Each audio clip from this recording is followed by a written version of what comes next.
Hi. Uh, Now we are going to discuss about the second type of problems, that is wedge problems. Before going to solve the wedge problems, we need to know some of the basics, like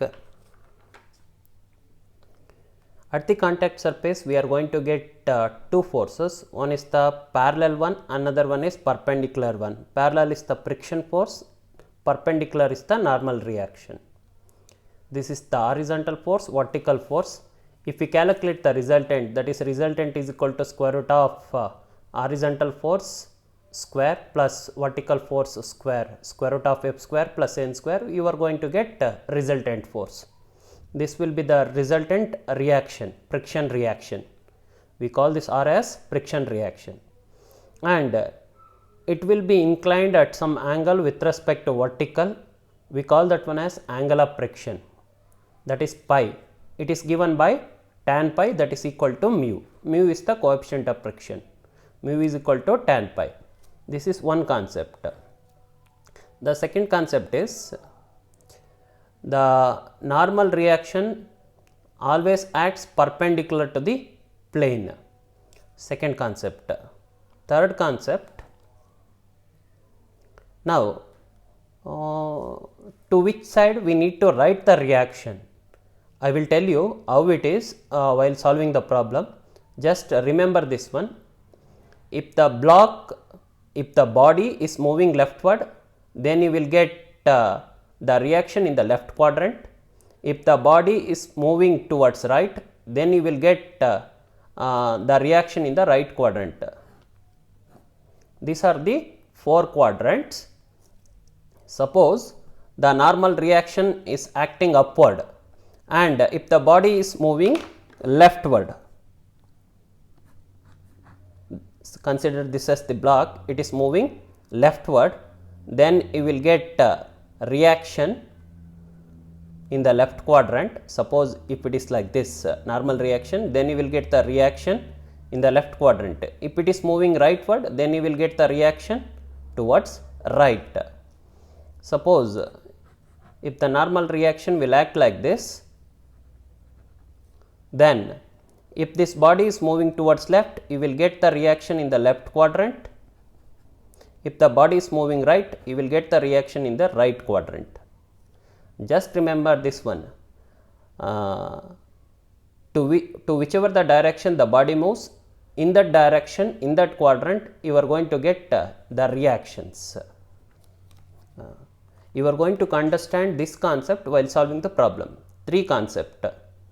How this reaction will come, and pi is the angle of friction. Angle of friction is given by tan pi, that is equal to mu. Sometimes mu will be given.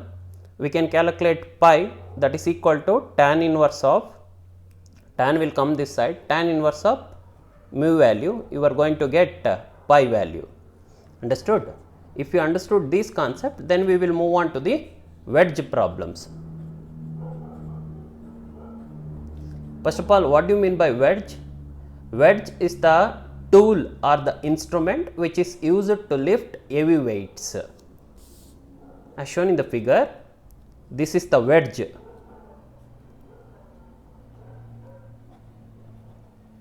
Wedge is a triangular or trapezoidal tool which will be used to lift the heavy weight or the block. That's all. We are going to solve this problem either by using Lami's method or equilibrium condition method. Now, the first problem in the wedge friction, or the third problem in the entire friction unit. A block of weight 50 kilonewton is kept in equilibrium, this one, by a wedge as shown in figure, this one. If the coefficient of friction is 0.2, write down, mu is equal to 0.2 for all the surfaces, for all the contact surfaces, and wedge as a weight of 5 kilonewton. The weight of this one is 5 kilonewton. Determine the force P necessary to cause a tendency in the block to move upwards. We need to find P this one, so that how much force should be applied to move this block in the upward direction, that's all. Now we read the problem and gathered the data. Now we need to write the free body diagram for this one. So how to write the free body diagram? Since it is a first problem, I will write the block and I will show you. After that you can write it directly. Okay, I will show you directly.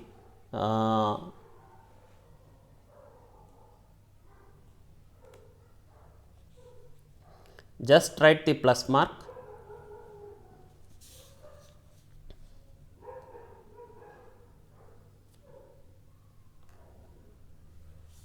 This is for first block.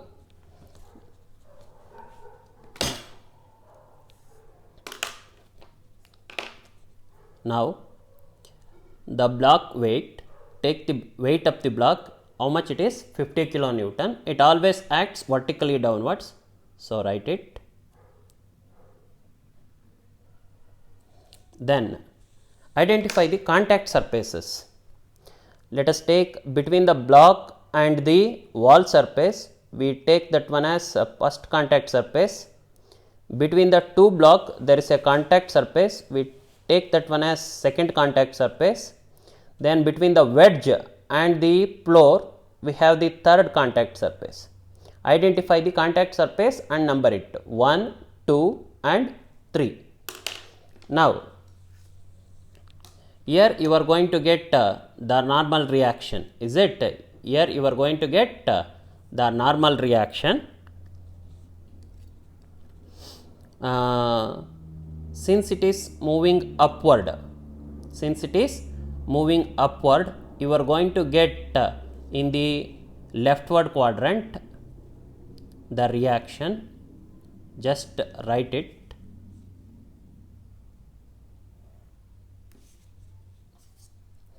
Here I will tell you how.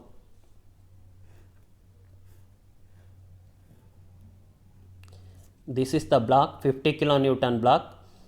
Here the block is moving upward, so that the friction will act downward and the normal reaction will act perpendicular to that one.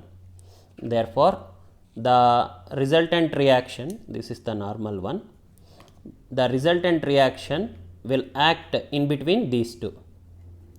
Reaction, it will act like this, and the angle with respect to the normal we call that one as pi. I wrote this reaction, this is just for example.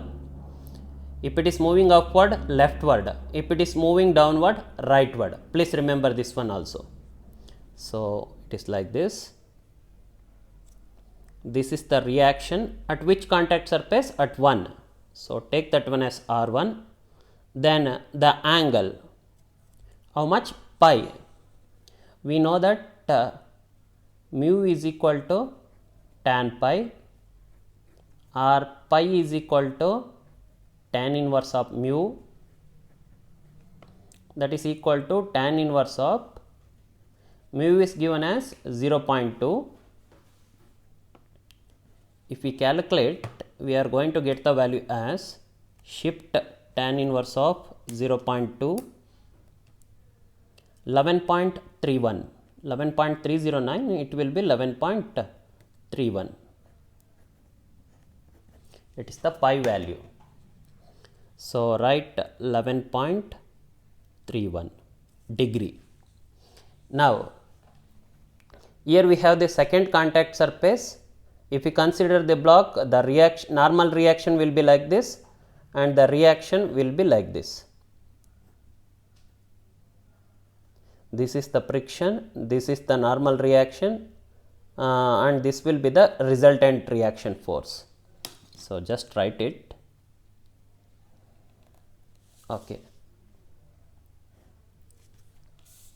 Now this is the resultant reaction force at 2. Now we need this angle. How much it is?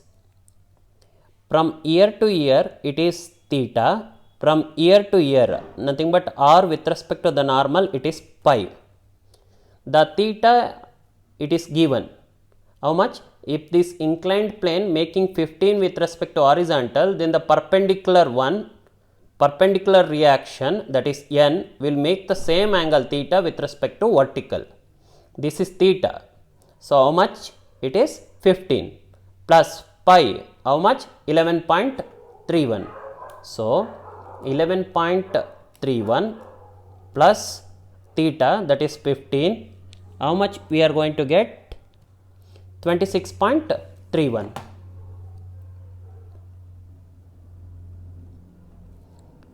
That's all pa. This is the first free body diagram. So we will write the second free body diagram, that is for this wedge problem. Just write the plus mark.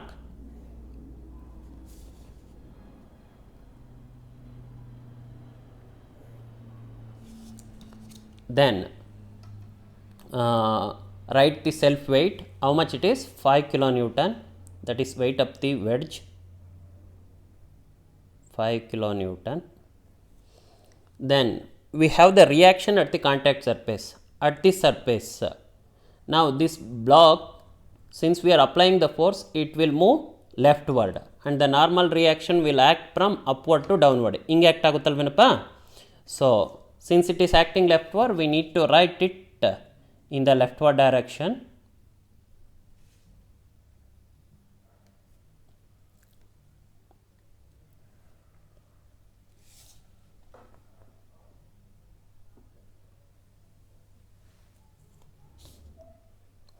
So we call that one as reaction at 2. Then here we have another contact surface.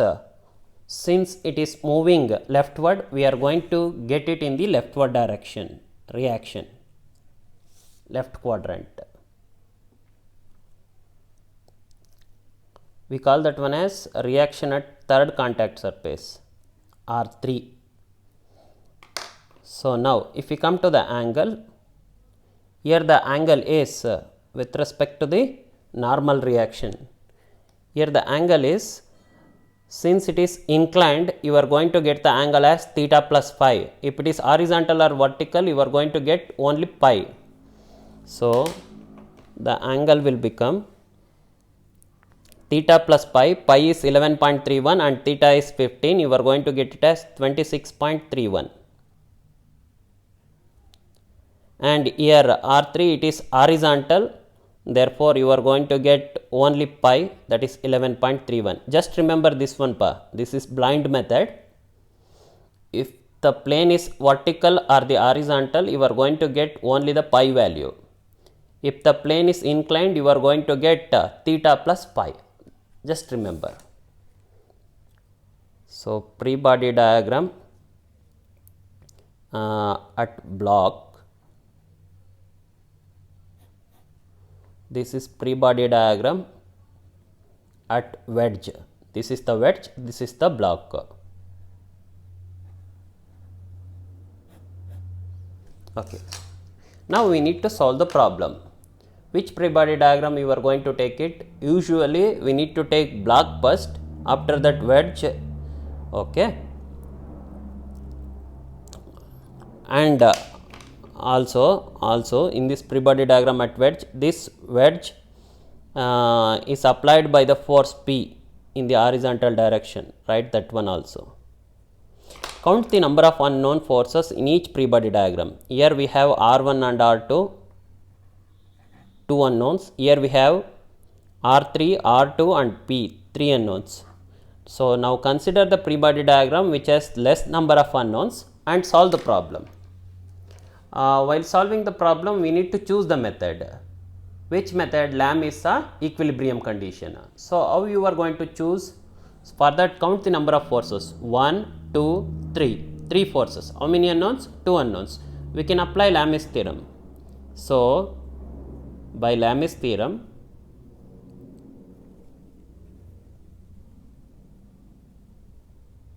we can solve the problem. Before solving the problem, we should know all the angles. If it is 26.31, then the remaining angle is 90 minus 26.31, that is 63.69.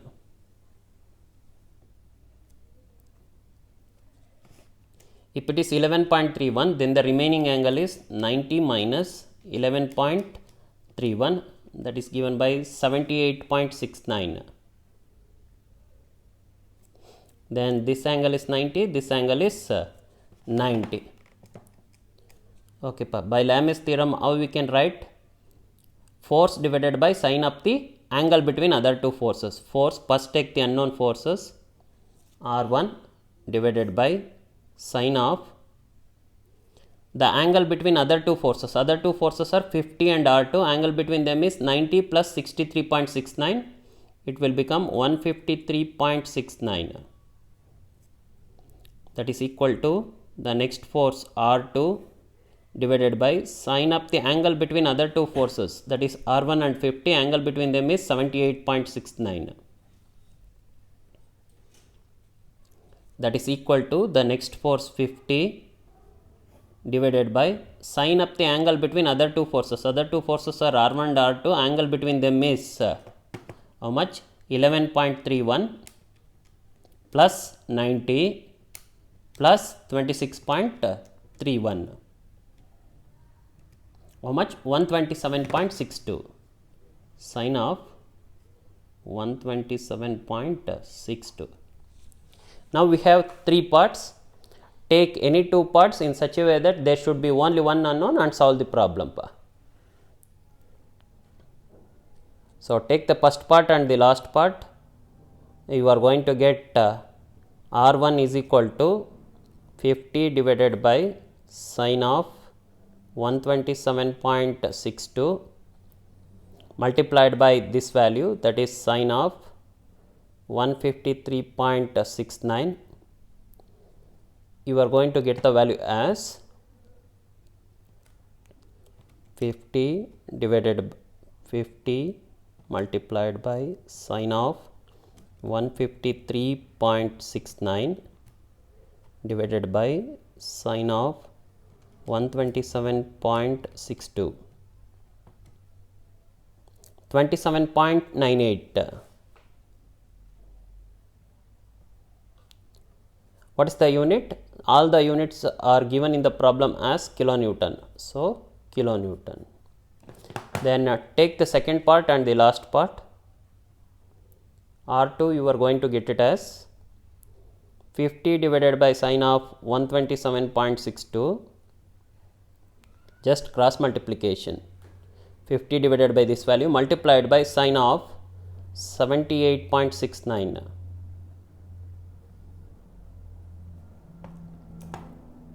That is given by 50 multiplied by sine of 78.69 divided by sine of 127.62. You are going to get it as 61.899. Okay, that will become 61.9 approximately. Okay, we got the value. Over. Next come to the another free body diagram.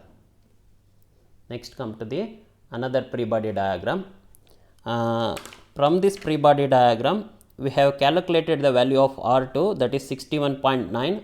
Update it here. 61.9 kilonewton. Now, how many unknowns are there here now? R3 and P. Only two unknowns. Okay, now we can solve the problem. By which method?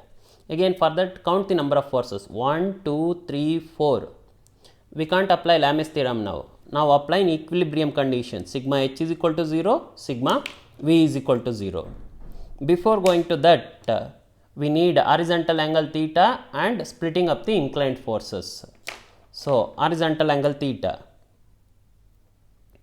For this force, the horizontal angle will be 90 minus 26.31. How much? 63.69. Then for this force the horizontal angle is given by 90 minus 11.31, that is 78.69. Okay. Next, splitting up the inclined forces. Behind the arrowhead, draw nearby horizontal line, vertical line. Behind the arrowhead, draw nearby horizontal line and the vertical line. Now let us solve the problem. First apply sigma h is equal to 0 or sigma v is equal to 0. I will check it once. If I take sigma h, I will get R3 and P, two unknowns.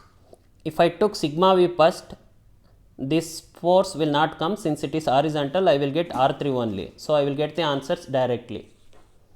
So I will take the sigma v is equal to 0 first. Calculate only the vertical force and the vertical component. I will start with P. Since it is horizontal, leave it. It is vertical, downwards, minus 5. Then the vertical component is f sin theta. It is moving downward. So minus the f sin theta, f is 61.9 into sine of horizontal angle is 63.69.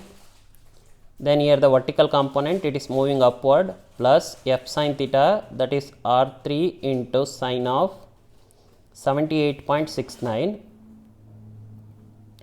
that should be equal to 0. In this whole equation the unknown is R3. So calculate the value of R3.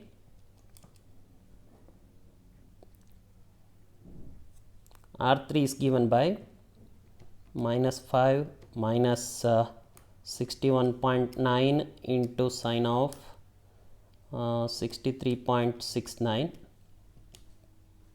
minus 60.4877. If it goes that side, it will become plus 68.4877 divided by sine of 78.69. You will get the positive value, that is 61.68 kilonewton. Once you get the value, then next apply the next condition, that is sigma h is equal to 0. Only the horizontal forces and horizontal component. I will start with P, that is minus P.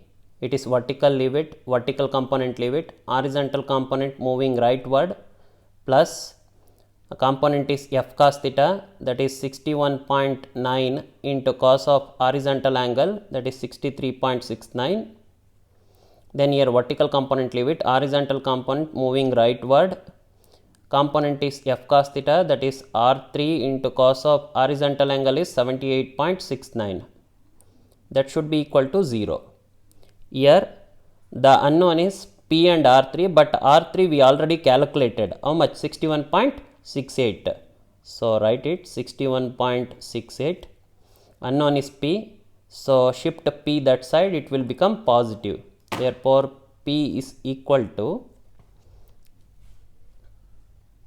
61.9 into cos of 63.69 plus 61.68 multiplied by cos of 78.69. You are going to get it as 39.53 kilonewton. We calculated the value of PIPA. That's all for this problem. Thank you.